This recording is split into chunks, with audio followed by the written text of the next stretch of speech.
সাধারণত বৃষ্টি হলে কিংবা ছুটির দিনগুলোতে ঢাকায় বাতাসের মান ভালো থাকে।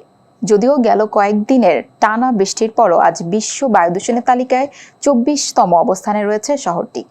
এ তালিকায় শীর্ষ অবস্থানে রয়েছে কঙ্গোর রাজধানী কিনশাসা। বাংলাদেশের চেয়ে খারাপ অবস্থানে রয়েছে ইন্দোনেশিয়া, যুক্তরাষ্ট্র ও সিঙ্গাপুর, যাদের অবস্থান যথাক্রমে 20, 22 ও 23। সুইজারল্যান্ড ভিত্তিক বায়ুমান নির্ধারণ সংস্থা আইকিউ এয়ার বলছে, সকাল 10টার দিকে ঢাকার AQI স্কোর ছিল 72। এই হিসেবে ঢাকায় বাতাসের মান সহনীয় রয়েছে। আর শীর্ষ অবস্থানে থাকা কিনশাসায় AQI স্কোর ছিল 162।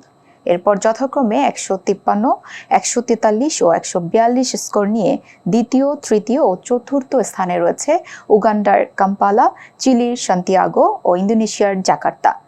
তালিকার পরবর্তী দুটি স্থানে রয়েছে মালয়েশিয়ার কুয়ালালামপুর ও সৌদি আরবের রিয়াদ। বান্ডেল থাকলে প্রতি সেনমানিতে টাকা বাঁচবে। বিকাশ সেনমানি বান্ডেল কিনে জিতুন প্রতি লেনদেনে।